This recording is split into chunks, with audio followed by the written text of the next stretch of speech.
Hello and welcome back. I'm Lincoln, and today we're going to go into Nomad Sculpt again, and I'm going to show you how to make a seamless UV texture on a cylinder. It's very easy, it's very quick, it takes a few steps, but the cool thing is when you're done, you have a sculptable UV texture that you can paint, you can mold, you can sculpt, do whatever you want. It'll print, whatever you want to do. This is not where you're doing a low-res object and putting a high-res UV map over the top of it with texture. This is actually really texture you can sculpt after the fact if you want to. All right, let's get into it. All right, so first thing, let's get rid of the default and add a cylinder. Now, the cool thing is with now, if you've not known this, all of your basic primitives, all of these will have a UV map already attached to them. So we can come down to the inspector. I'm going to show you a little trick for this. So if you hit the inspector, you can change it to face group.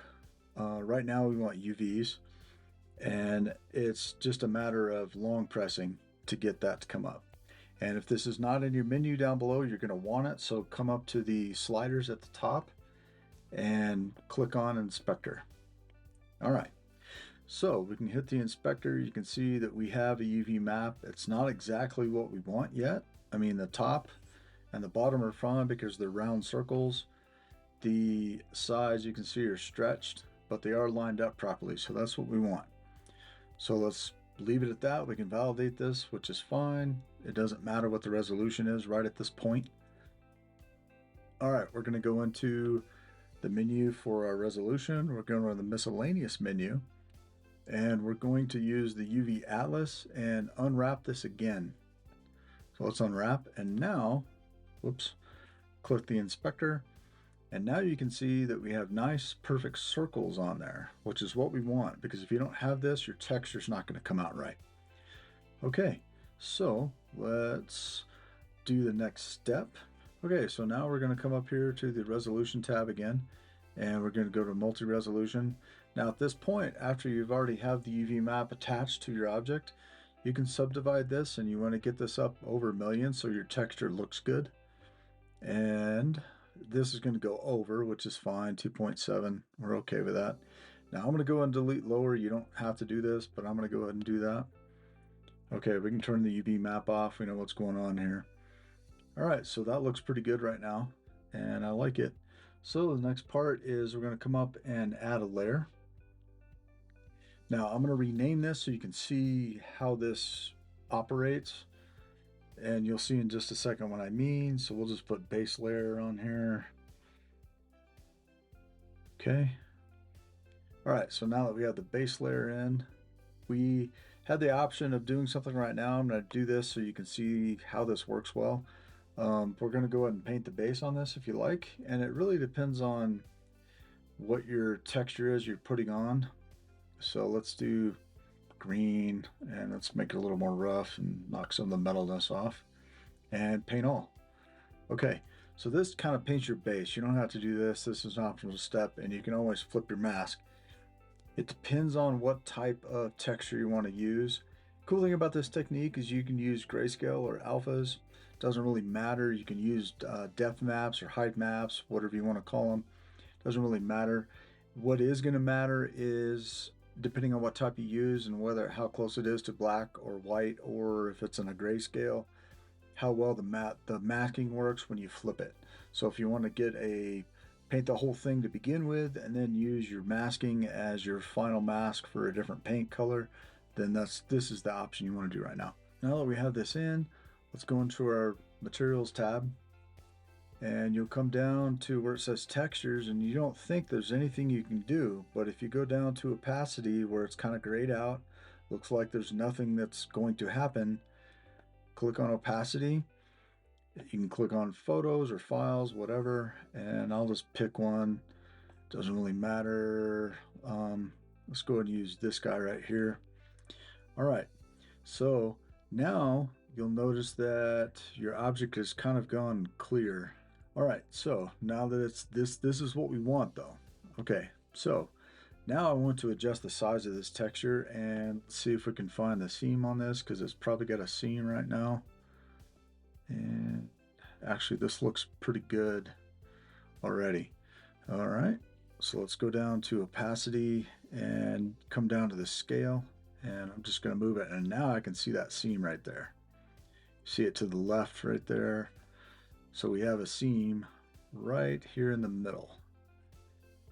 So go back into opacity, and we'll just adjust this until that seam has gone away. And that looks pretty good right there. And you can adjust the size. Now, what I have noticed is with most things in Nomad Sculpt is 500 by 500 pixels is a good size for your texture, UV maps, whatever, or grayscale textures, whatever. Just like anything else in Nomad, is that seems to be like the default size that works good. So that looks pretty good. All right. So now let's go into this tab. We're going to go into miscellaneous. We'll just save it. Okay. All right. Now, what you need to do is go to the miscellaneous tab, slide down where it says Reproject Vertex.